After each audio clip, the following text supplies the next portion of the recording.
হাদিসের মধ্যে আছে বাপ, আল্লাহর নবী বলছে যখনই জমিনে কোনো বান্দা নাফরমানি করে তখন ওই জমিনের ওই বান্দার পায়ের নিচের মাটিটা জমিনটা আল্লাহর কাছে আবেদন করে, আল্লাহ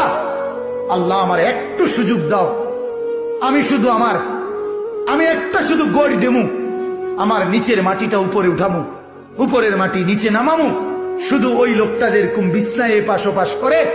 আমি আমার জমিনটাকে একটু এপাশ ওপাশ করবো, আমার নিচের মাটি তুলবো, উপরের মাটি নিচে নামাবো, আল্লাহ এরে নিয়া আমি শুধু একটা উল্টানি দিতে চাই, তুমি আমার অনুমতি দাও। রব্বুল আলামিন তখন বলে ওই জমিনকে, না তুই এমন করিস না,